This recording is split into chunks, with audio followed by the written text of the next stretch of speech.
Today's date is Tuesday, October 17th, 2017. My name is Norberto Garcia, here with Otis Windham, and I'm interviewing Mr. Windham's life and military service. During his service, Otis Windham rose to the rank of Petty Officer First Class in the United States Navy during the course of the Vietnam War.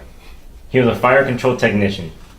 I am interviewing Otis Windham as part of the University of Central Florida's Community Veterans History Project.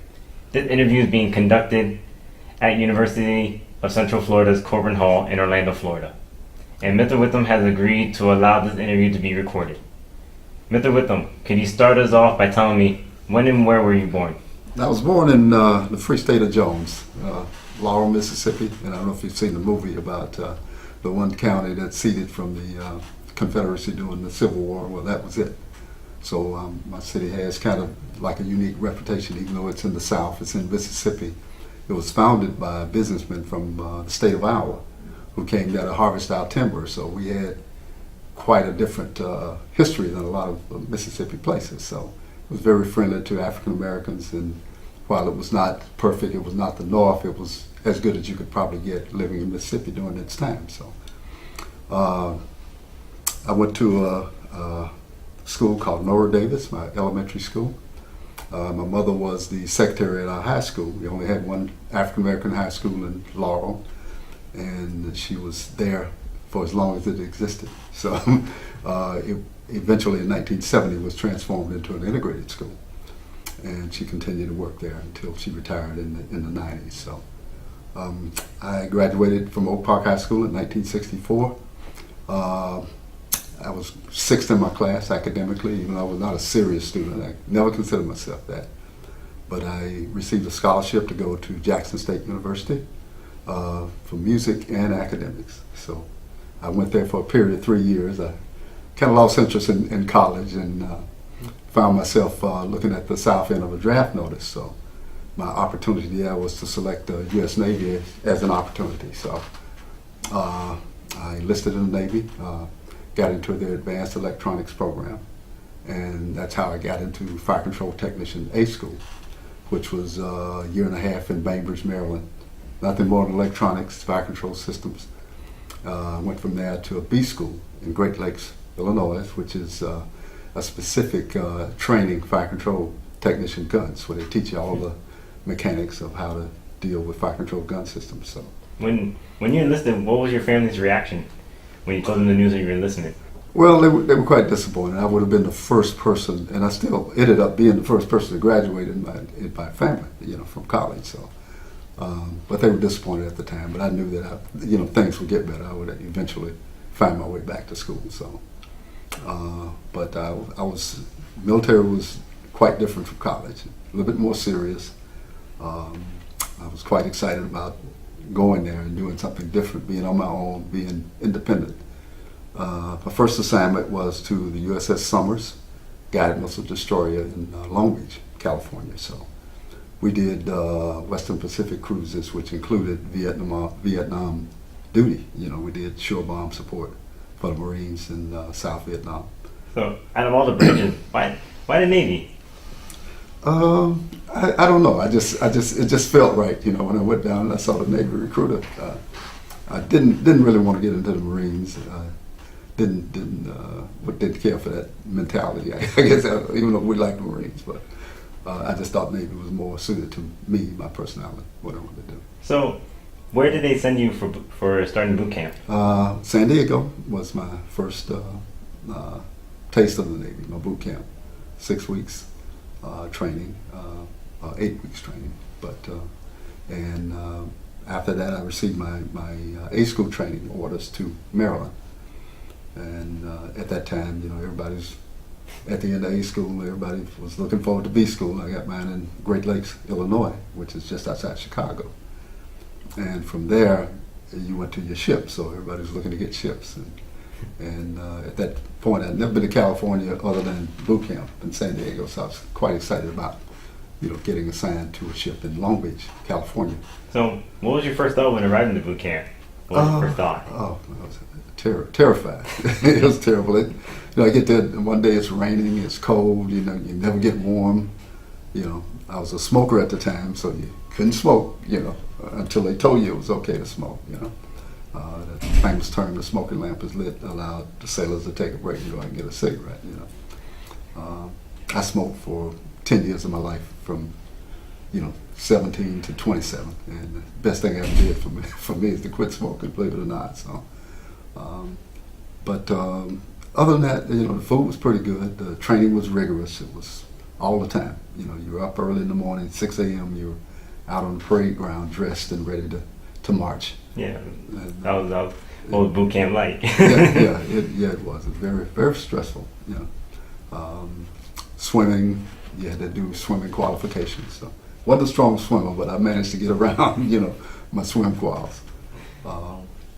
And it's just a lot of stuff to prep you for shipboard life. You don't realize how difficult that is, but I guarantee you boot camp makes it a lot easier, because it's never going to be as bad as boot camp was. So I was prepped when I finally got to my ship.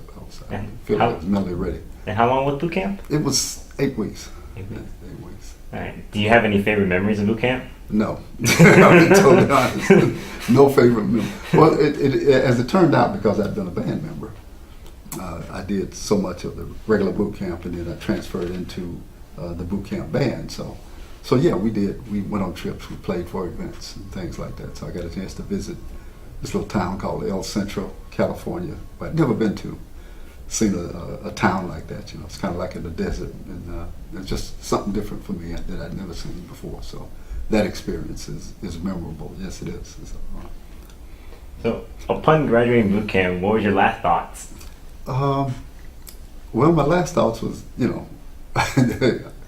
it's got to get easier, and certainly it did. I mean, when you go to the A schools, it's a lot less of the discipline required, and drilling and all that other stuff. It's almost like college. You're just going in, you're training, and you're only judged by, what you learn, how you test on various elements of the course structure. So it was a lot of work and digesting and regurgitating all of that stuff. So. Did you have any idea where you were going to go after boot camp? Well, I knew I was going to go to another school, but I wasn't sure it was going to be Great Lakes. I was glad that it was, and Great Lakes was kind of like more of the same. It was the further you get along, the more relaxed the work is, the more relaxed the atmosphere is, the culture. But the boot camp was like coming through the door. It's going to be tough, but it'll never be this tough. But it's going to be tough right now for this first 8 weeks. So it really primed you for everything else that you got. So, but at that time, when you got to B school, now you're really starting to buckle down, because instead of just getting basic training, you're now getting trained on specific gear that you're actually going to be working on when you get to your ship. So yeah, it was consistently good. I mean, it was nice. I enjoyed it from after boot camp, from that point on.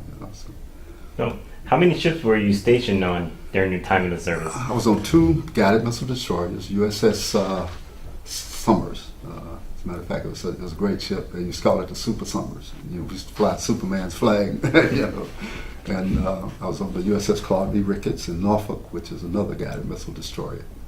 And my last ship was the USS Blue Ridge, which is a LCC, Communications Command ship. It carried the admiral and all the brass, and they directed all the activities of the other ships. So out of those 3, the easiest obviously was the last one. The toughest was the first, because that's where I saw my Vietnam duty per se. And the second ship was absolutely the best. That was well, it was good also. We got a chance to do Northern Europe, like Scotland, England, Finland, Netherlands, places like that. Great ports, So what were the difference of each ship? The complements, the destroyers carry about 215 men. The LCC was a big ship. It carried maybe 1,500 sailors. So size-wise, a lot of sailors. I'm accustomed to the movement of a smaller ship, so I really enjoyed riding the guided missile destroyers versus the LCC. It's more like a carrier. It looked like a small carrier is what it looked like. A big ship. And man, the water, when it got rough, it was something to behold. It was not a comfortable ride. So And what were your duties? I was a fire control technician, all three. Both the guided missile destroyers had the 5-inch 54 gun systems up front. So our fire control systems control that gun. And they also had like a Tartar surface-to-air missile on the rear end. And we had other fire control technician missiles designation. Those groups would handle that missile. It also carried what they call an anti-submarine rocket, which is set in the center of the ship, and it was like a torpedo that could carry a nuclear warhead. But they never told you, the ship, whether or not you were carrying a nuclear warhead. And most ships didn't have them. When we pulled in to offload our ammo at the end of a Westpac cruise, they had so many Marines and folks in one of the shipyard workers said, "I've never seen these many people around here when you guys offloaded. You must be carrying a nuke." So we figured that, for that cruise that we carried a nuke. So what was a typical day like? Typical day, you fire control, you get up, you shower, have breakfast, you report to your duty stations. In my case, it was a place called Gunplot, which is like where all the fire control technicians worked. And it had computers and it had other equipment, radar systems that were associated with fire control. So we would do preventive and corrective maintenance. If anything was wrong, then certain sailors would be assigned to fixing that. But every day you would have like a dress rehearsal. We would make the assumption that we were at general quarters and we were at war, at battle. So everybody had specific tasks that you ran through. They had a test conductor who would run it, and you had specific responses, and we would do that with the missile group. So it's every day. I mean, it's the only days you didn't do it was weekends, or days that we were in port and we had liberty. How long were you stationed before shipping out to another location? Let's see. I was on the USS Somers from late '71 to like '73. So, and during that period, I did the 2 Westpac cruises, Western Pacific cruises, and we did Vietnam in the middle of that. But we on Liberty went to places like Hong Kong. We went to Japan. Where else? Malaysia, Singapore, Thailand, and Bangkok. So we had some great ports of call, on a smaller ship. That's one of the advantages of being on a smaller ship versus a bigger ship. A lot of the ports are in rivers like Bangkok. Big carriers couldn't go there. Only the smaller ships like the guided missile destroyers could do that because of the river. The draft just wasn't deep enough to handle a carrier. So how long were you normally at sea or in the rivers? How long were you normally? We would do, most of the time would be at sea. You'd be maybe, I can say probably the most times that I've been at sea was like 35 days continuous. But you would pull into port for maybe 3 or 4 days, 2 days, and then you're on to your next exercises. When you weren't at war, the other ships would be in military exercises where we do similar kind of things. Like instead of just doing within our ship, we'd be doing those same exercises with the other ships in our squadron. And that communications command ship would be directing all of that stuff. And we would also do something called plane guard. You'd follow the carriers, so in case a pilot went off the ship and he didn't get a good shot, you try to recover him, which is, in most cases, that's not a positive thing because very few guys survive that when you go off those carriers and you don't get your plane in the air. So during this time, the Vietnam War was going on. Yes. So what ship were you stationed? What were we doing plane guard on, you mean? Yes. I had for the USS Hancock, USS Enterprise, those are carriers. So I was on the USS Somers there, and we would tail these guys. So when we weren't doing that, we were doing shore bomb, where we'd go and we'd set off and we'd listen to the radio nets, and the Marines would call in the spots. We'd crank them in on our fire control computer, and we'd shoot, and just shoot continuous for like 2 weeks, And so that was rigorous because you were what they called 6 hours on, 6 hours off. You worked and you did this for 6 hours, and you got 6 hours to get a bath, to get sleep, to get food, and you're back again for a solid 6 hours. So it was tough, And in the middle of all that stuff is having to rearm. You use up all your ammunition, then you go back out to sea, and this big ammo ship pulls alongside. You go and you offload all the bullets, and you keep the process going. So Did your ship operate off the coast of Vietnam? Yes, we did. Yeah, we were like. And what year? What year was that? That was, it had to be like 72 and 73. So both those years we were there. So And again, what duties and jobs did you perform while overseas near Vietnam? I mean, that's what we did. We did shore bomb. That was, other than being in country and fighting hand-to-hand combat. That's that's the sum total of the combat that we did. The good thing about being on a destroyer is that the enemy had nothing to hit you with. You know, so we're standing out maybe 15,000 yards nautical. You know, I don't know how many nautical miles that is, but they had nothing that. They would shoot at you, but they couldn't hit you for the most part. You know, so. And how long were you stationed off the coast of Vietnam? We would go for, like I say, maybe 20 days or so at a time, and then we come back and we do it again. So we did maybe, I'm gonna say maybe 6 assignments while I was there. And were you assigned elsewhere at sea? Other than that, like I say, when we weren't doing that, we were doing playing guard, and we were doing Liberty, leave, you know, when you go into Subic Bay in the Philippines, which was like a center for the fleet, you know, in the South Pacific. Or you go into Yokosuka, Japan. For that matter, halfway over, we'd stop in Hawaii, you know, Pearl Harbor. So we had quite a few things to keep us busy. There was always something, you know. And so what were your thoughts when you finally were coming stateside? When we were returning, maybe? Yes. Well, everybody's ready, obviously. At that time, you know, you could stop. We always made a Japan stop, and you could get like big-time stereo equipment and records, anything, a lot cheaper than you can get in the States. The dollar was pretty strong, you know, against the yen. So the ship was full of everybody's new hi-fis and stereos and stuff, and equipment that they had bought, clothes that you bought in Hong Kong. Hong Kong had tailor-made clothes that, you know, you can go in and show the guy a picture of what you wanted, and in 2 days, man, you got something that fits you and with your name in it, and you know, high quality stuff for reasonably priced.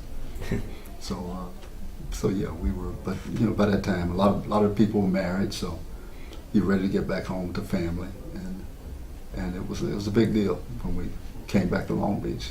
We came back to Norfolk, you know. So I wasn't married when we were in Long Beach, but when I was in Norfolk, yeah, my wife was there waiting on me, so that I was quite excited to get back to that, to my wife. So, what was your favorite location overseas? I would say the European tour that we took when we left Norfolk, and we went to London and went to Glasgow, Scotland, and Copenhagen, and places like that. You know, that were really nice. Where you weren't in a wartime thing; it was just an exercise that we were doing with the NATO forces. So, you know, less stress, no pressure. You know, just I think it's like 4-month cruise that we took. That was pretty nice. And even though it's the summer, that part of the world is still cool and rainy, you know, but it's still a very nice trip. And where were you sent after coming stateside? Well, the ship would normally sit at stateside. So sometimes we go what they call the shipyards, where they take it off out of the water, and they go out and scrape all the barnacles off of it, repaint it, refit it with new weapon systems, upgrade stuff. And while they're doing that, we're just still doing our basic work, you know, doing any kind of maintenance that's needed that we can do. You know, I think I was on a ship once that had gone into the shipyards. Now, when I finally got off ships, I had my last ship duty. I went into what they call the Development and Training Center, FMAG. This was a crew of sailors that they would have that would do shipyard work. So for 2 years we had shore duty, and what we did then was we went out and we did these upgrades on equipment on any ships that we had, you know. So I was one of the work assignment coordinators. So I had it pretty easy. I really just had to staff the groups and make sure the work was done. So That was in San Diego. And at that same time, I went back to college. They had the Chapman University Extension. So I was real close to finishing when I left college in '67. So I did maybe a year and a half to complete my work, to get my BA in business administration. So, and at that point, I put in for officers candidate school. And when I put in for officers candidate school, I said, hey, at that time I had 10 years of service. I was an E6. It was very difficult to get to be E7 because, you know, they had a lot of people who was kind of top heavy there. And they weren't letting them in. You could pass the test 100%. And because you didn't have the time or the seniority, you didn't get promoted, see. So I said, well, I'll try this. I'll see if I can get an OCS. If not, then I'll take one of the jobs out here in the civilian community. So I did not get selected. And my wife was pregnant with our second child at that point. So I stayed in San Diego long enough for her to be born, and then we relocated. She took a job in Houston, working for Storage Technology Corporation, which was a computer storage company. So I'd go out and I'd fix their disks. They sold these disks to big computer systems, people that had big computer systems, so that's what we did. So stayed in Houston for, I stayed at that company for like 2 years. And I was working for this one company called Brown and Root, and they needed, they said, hey, you can come to work for us, we'll pay you more, and we'll teach you the software side of it. So I went to work for them as a system support analyst, and I worked for them a year. And then I changed jobs yet again. I moved to Colorado. I went to Denver, Colorado to work for Lockheed Martin, who at that time was called Martin Marietta. And that was kind of put me where I really needed to be because I went to work for them as a technical writer. So I did that for like the Tartar missile that they had here, they used to have out at the Space Coast.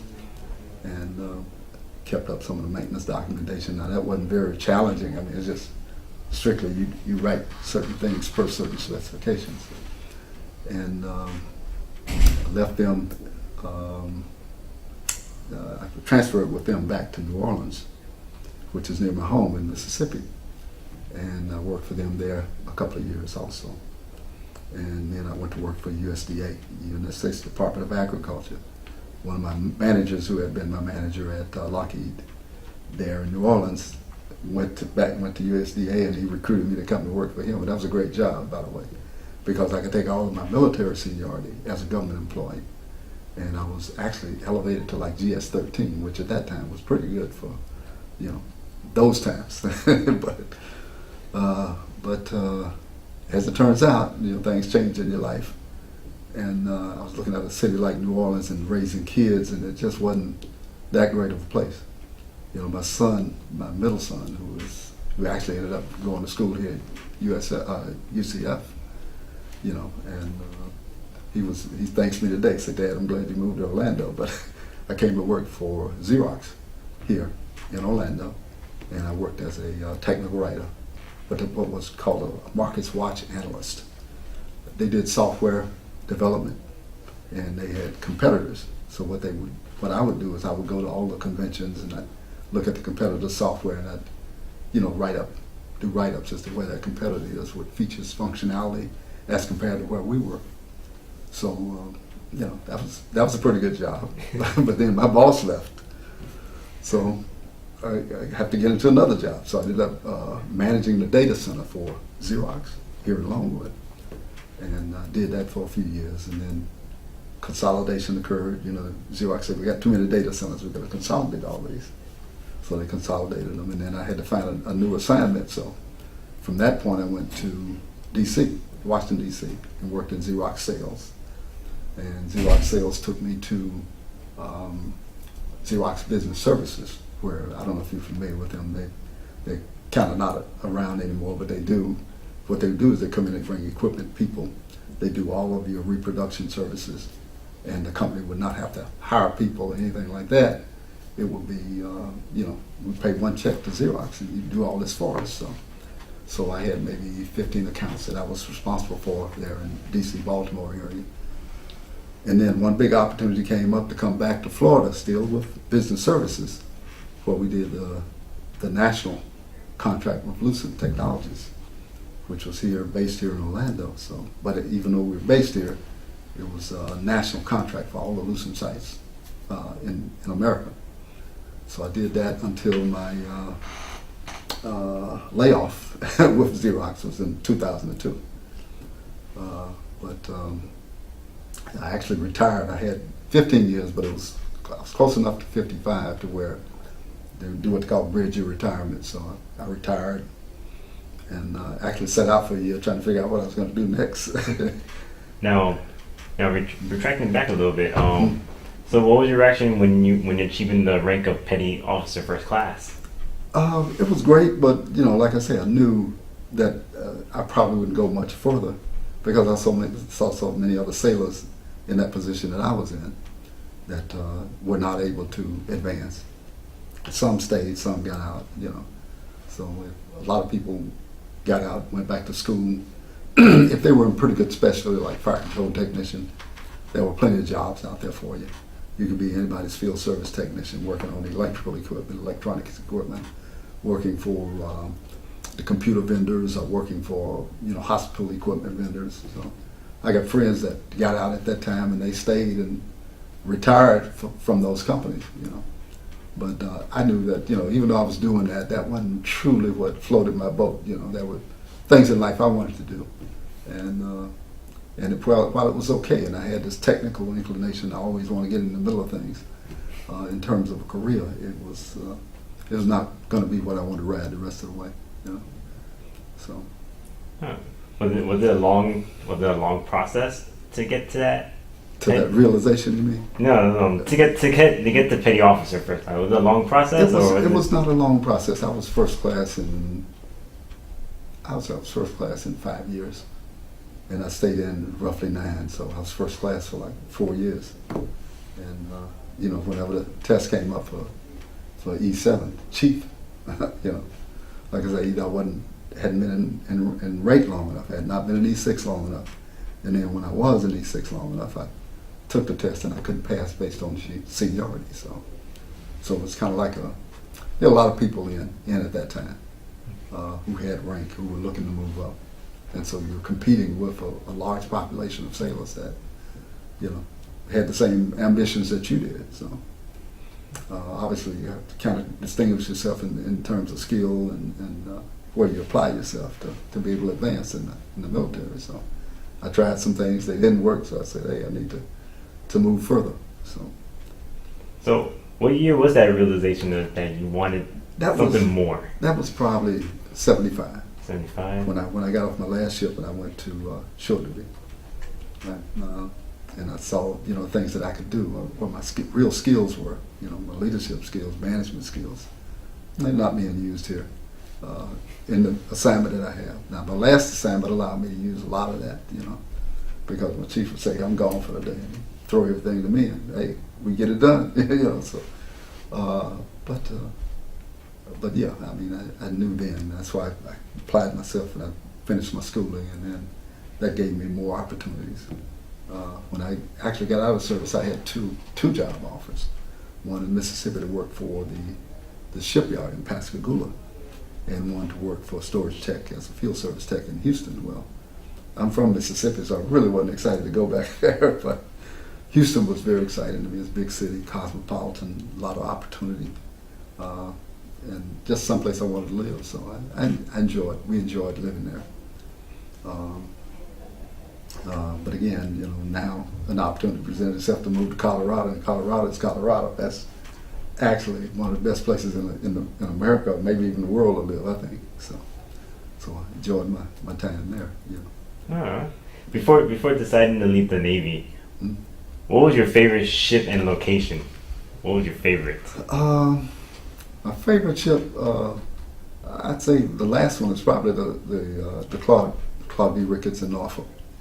I had avoided Norfolk. You listen to other sailors and they say, hey, man, they say, yeah, service, but you don't want to go to Norfolk. I want to go to California. I want to go to Mayport, which is Jacksonville.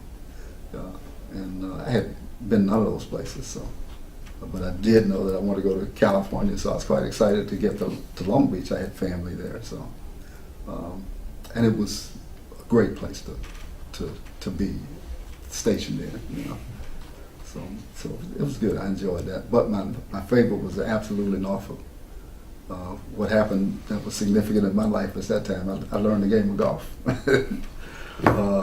I don't know if you're familiar with basketball, but my neighbor was David Robinson, the basketball player. His dad was a senior chief son, and he was kind of like a mentor for me, you know. Come on, Otis, he said, we're going to go out and we're going to play golf. Now, this guy had just started playing golf, and in the second month, he was breaking 90, you know, at the Navy station, right? So I kept putting him off. Well, man, I'm going to play basketball there. I can't, you know, so we got out in the front yard. He said, come on, we go on tomorrow. He said, you're not going to get out of this. So he took me and David, and we played 9 holes of golf at the Navy station in Norfolk. And man, after that, you know, I'm in basketball shape. But at the end of 9 holes, I could hardly stand up. I was swinging so hard and digging holes, but I loved it, you know.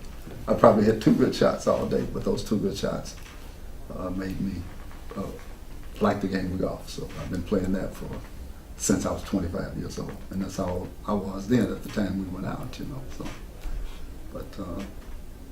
but that, you know, it's like I've got this type A personality, man. I got all this energy, got something to do. So you wonder, well, what am I gonna do when I'm not doing anything, when I'm not working? Well, hey, great hobby, you know. So I've enjoyed that for all these years. And what year did you get out? I got out of the service in 1977. Yeah. And what was your family and friends' reaction when you finally? Well, everybody's saying, "Well, man, you're not going to do 20 years. You know, you get a pension and all this." And you know, at the time, I'm 29 years old. You know, so it's like, you know, 40 years old seemed like an eternity. Man, 40 years old, I can't. You know, I've done 10 of this, 10 years. I don't see how I can do another 10. I didn't really enjoy the first 10, so it's like it's time to get out and see what the world has to offer, to do something different, you know. So, did you remain in contact with any of the people you served with? Oh yeah, I still have those folks on Facebook. A lot of them, you know, that we they put up a lot of pictures of the ship, of our cruises, and you know, stuff like that. So and they do have a reunion. So they're going to have a reunion this year in New Orleans in the spring, so I intend to make that, you know. Of course, a lot of people died off, but, you know, well, a lot of core people are still there, you know, so. And any hobbies did you take up after the Navy, besides golf? It's really been golf more than anything else. I'm also, right now, I'm a travel writer for African American Golfers Digest. I've written 2 books, just fiction books. You know, I bought a couple of copies of those. So, but I did that within the last 2 years. I'm a member of the Orlando Renaissance Writers Guild, and I was Writer of the Year last year. So that's an honor that I had with them. And 2 years ago, I was honored as a pioneer in African American golf in New Orleans. Worked at the Golf Channel for 5 years, you know, after I retired from Xerox. So I was the evening tape library manager, but you know, got a chance to do a lot of things. Got a chance to, I don't know if you've seen, I don't know if you guys are golfers, but they do these playing lessons from the pros. Calvin Pete, who was like Tiger Woods in golf before Tiger was Tiger, right? So when they filmed Calvin Pete's playing lessons, I got a chance to actually go and be his caddy, and meet Calvin.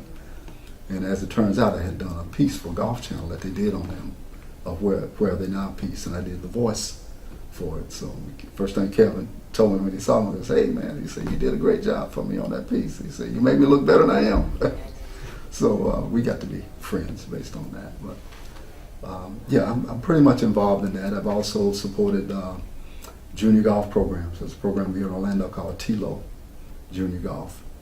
And I worked with them for 10 years, and then I moved on to something else. I worked in another nonprofit organization called Heart to Heart that deals not with just golf. They had soccer programs and stuff like that. But what I did for them was I wrote grants, proposals, got grant money for them, that kind of thing. So, and I still kind of do a little bit of that on the side. But right now, I'm doing writing. I'm doing book reviews, professional book reviews. So, between doing that, doing my own writing, doing the travel writing, I got a full life, you know, at this point. So, So, since you said you played golf and everything. What was your favorite course you ever? Well, I played it this year. I played the Broadmoor in Colorado Springs. And I don't know if you're familiar with golf, but that was one of the courses on my bucket list.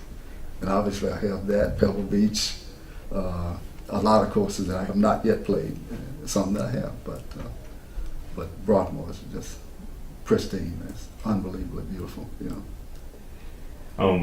Do you belong with any veteran groups? I do. I belong to the Fairway Warriors here in Orlando, and that's for combat veterans. And they meet, they have tournaments, they do a lot of things for the veterans, you know, even job search if you're looking for work. They have golf lessons. It's a great community organization. They're down in Kissimmee, so they have their own facility, and there's weekly activities there. You know, I think they got a tournament coming up. I need to sign up for, but I play in their tournaments, and it's a good veterans group, probably the best veterans group, maybe the only veterans group I've been associated with since I've been out of service. But yeah, it's that I'd highly recommend that for anybody that's a veteran, especially a combat veteran. You know, so. Okay, and so why Orlando? Why you choose Orlando to live? Well, I think Orlando chose me. You know, when you say that, you know, I was in New Orleans, and you know, I was having marital issues at that point. My wife had left. I got 2 kids to raise, and I knew I didn't want to raise them in that environment. And so I had my resume out, and the one person, contact person here with Xerox, said, "Man, I saw your writing sample. I think you're a great writer." He said, "I'd love to have you on my team." You know, so I took the trip, took a look at the organization. You know, and I looked, you know, so it's only 40 people. I'd be the only black guy in this group. But you know, in spite of that, it was a good group. You know, and I came down and I thought about it. Even after the visit, I wasn't sold on it. You know, and he said, "Man, I need you." He said, "What can I do to get you?" I said, "Well, I probably need another $5,000. Gave me $5,000, and here I am. So because I was really just trying to get him off my back, because I really didn't want it. But this is kind of the best move. But this is home for me now. And out of all the places I've been since I left Mississippi, I spent more years here, and I connected more, have more roots here in this city than any other place. You know, so that's why Orlando. So.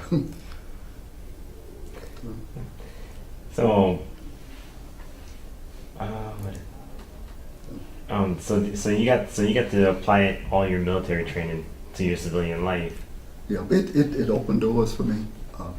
Just having the basic electronics knowledge allowed me to be a field service technician in Houston with storage technology, which is one of the top, at that time, one of the top companies that you could work for as a technician. The pay was good, you know, training was outstanding. And just the discipline too of the military helped me, you know. Like going to college the first time, I was like, you know, not ready for it. It wasn't ready for me. I just turned 17, if you can believe that, you know, graduating high school. And I had no problem handling the work, but the social side of it was something I didn't get. I was raised in a family with just my mother and my grandmother, you know. And I never gave them any problems, you know. I loved them dearly, but they can't give you what fathers can give. I know if you guys were raised in families with fathers, you got something special, you know. But now we still had mentors. I had my Boy Scout master, I had my gym teacher, I had my regular teachers. So I got a lot of that. I was blessed to be raised in a city that's very unique, you know, very, very much pride in education and doing well. It's just, it was a blessing, you know. It's not like that now, but but that's what I grew up with. So yeah, it's quite a. No, it's been quite an experience. They say you're a writer. What got you away from writing like technical papers to like writing books? Yeah, let me tell you something about the Navy. Okay, when you're at the Navy, you have a lot of what they call downtime. On the days when you're just steaming, you're going from say Pearl Harbor to Manila. You may have 5-10 days at sea. So once you do your regular work routine at 4 o'clock, you're off. So you need something to do. A lot of guys go up, they play cards, they sit on the fantail of a ship and smoke and tell jokes and all that. But I read, and we read. Just so happened all the guys in my group, man, all the fire control techs and missile and gun techs were like science fiction readers. So I'd have like my bed was like this, and the locker was underneath. So half clothes, half books. So I had all these science fiction books, and I bought them because I knew when I ran out of them, I would have something to trade. That's what these guys liked. So I got into that, and I got into all of the authors like Isaac Asimov, Philip K. Dick, Robert Heinlein. So I got a real good classical knowledge of basic science fiction. So, but what I write about is I write about fantasy, sci-fi, and I put a Mississippi flavor on it. Where I was raised. Where people with mystical talents do certain things to help get by some of the problems that you have growing up in the South. So, but my book is a collection of short stories, and they all interconnect. The characters appear in this story, and so forth. They go between them, but it's sequential. Like I start like in the 1800s and come all the way up to present day with characters in this family that has special abilities. Now, that's the one that gets the most acclaim. I guess people like that the most. And that one I published in 2016, and I did a second book, which is a continuation. They were like not so much short stories, but novellas, a little bit longer, but only 3 stories in that. People say I can write, so I have to accept their word for it. So, but writers, I'm gonna tell you this: writers write for themselves. I write because it satisfies me. It's not to have you say I'm a great writer or have you even buy my book, but it's in me to put on paper. One of the greatest writers that I like, 3 of the greatest writers. One is Stephen King, and not because of the themes that he writes on, but because of the quality of his writing. You get 5 pages in, man, and you can't stop. Walter Mosley, similar kind of writer, writes on different themes than Stephen King, but he's got a variety, So does King, because he wrote this book, Misery, and Dolores Claiborne, in addition to the other things that he wrote. Walter Mosley wrote a book called Blue Light and the Wave. No better science fiction than I've ever read any place, but his claim to fame is Devil in a Blue Dress. This detective stuff, and I haven't read any of that, but great writer. So, and then my homeboy, Cleveland Payne, is one of the writers in Mississippi, and I got a chance to meet him 3 weeks ago. But he's written 15 books, and he wrote a history of our city. He's written maybe a series of 5 books about this character called Slim McCall, which is really his alter ego, but very interesting. So if you're raised in the South and you read his books, it is so nostalgic and make you want to just get up and walk around the room because you can relate to everything he writes about. But I learned from him, we got to be good friends. He's 80 years old. This guy's like, he's an outstanding basketball and track player.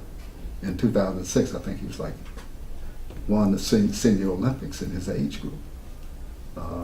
His son is a basketball coach at the University of Kentucky. So, he's the highest paid assistant in the United States, for basketball. So he's very much an athlete and very much a historian of our city, So all the things I'm learning about that, I got from him. So, but I had the pleasure of reviewing, his fiction books for him. So that's kind of what I've been doing too, Okay.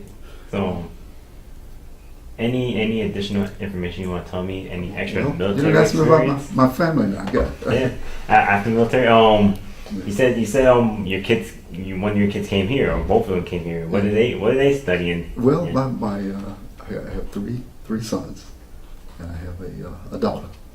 My daughter's in Austin, and she's just an ordinary person that works. Just got married 2 years ago. She's 40 years old. And my other son, the one that went here, worked at the arena for a long time. He was like a tech manager. So now he works at the Garden in Madison Square, New York. So he said, Dad, I wish I'd been here 5 years ago. So he's been there maybe 3 or 4 years, but he's doing well. And he's a musician also, you know, because he played in the jazz band here. And for a long time had his own music band here in Orlando Jazz. My oldest son is a plumber, lives in Indy. And I got 3 grandsons, a granddaughter. Granddaughter played basketball at Western Michigan all 4 years she started, so she's working for Dad now in the family business. And the other grandson, the second one, is in the Navy. The oldest grandson is in the Navy. He's on some carrier out of Norfolk. You know, but all of us have been Navy. Like me, my brother, my sons, my nephews. I started with me, and everybody, for whatever reason, is going to the Navy. You know, so I think I had one nephew that ended up going to the Air Force, so we kind of excommunicated him. But yeah, it's just a tradition, you know, for us. And my grandson that's there now, he went to Purdue like 3 years, so he's going to Old Dominion now, and he hopes to get into the OSIS program. But he's already gone through nuclear power school, so sharp kid, very smart, you know. And then my other grandson's a basketball player too, so they won the state championship in Indiana this year for men's boys basketball. And he's going to be a junior this year, so he just turned 17. So, and he's like the black sheep of the family, you know. You always got that 1% that don't want to do what everybody else did, but he may end up being like the best athlete in the family, you know. And the youngest grandson is real smart, you know. He's a good basketball player too, you know. So, and my youngest son here just finished at Timber Creek, so he's trying to figure out what he'd like to do with his life. I hope he goes into the Navy too. So your grandson is in the Navy. Did he call you up and it's like, hey, I'm gonna join the Navy. Can you give me any pointers? Well, he could get him right in his house because his dad went. His dad's a Navy veteran. His mom's a Navy veteran. As a matter of fact, Mom stayed in longer than Dad. When Dad's enlistment was up, she had a duty assignment in Guam, so they went to Guam for 2 years, and he worked, you know, for Public Works there on Guam. And then they relocated back to Indianapolis, and he started his plumbing business. So he's doing very well with it. He's got 4 trucks, you know, so he doesn't even go out and touch a pipe now. I think he just sends his crews out. But yeah, quite a character, you know. So, if you could do the Navy all over again, would you re-enlist again? I don't think I'd re-enlist. You know, I think I'd just go on ahead and finish college the first time, and then maybe try to get into the officers candidate school. Even though I was not a graduate, I could have gone into the Marines, into the aviation program. But the aviation program meant flying a helicopter over the jungles, and I had some friends that did that. You know, they had successful careers afterwards. You know, if you were able to survive it. You know, but that wasn't really what I wanted to do at that time. You know. But yeah, I would certainly do Navy, and if I couldn't get into OCS, then yeah, I'd enlist again under the same conditions, you know, getting all the training schools and stuff. You know. Thank you, Mr. Windham, for your service and for your time here with us today. The University of Central Florida's Community Veterans History Project, and I greatly appreciate it. We will be in touch with you when your copy of the interview is ready. And please feel free to contact the Riches office with any questions you might have. Thank you again for your service, and have a wonderful day. Hey, thank you.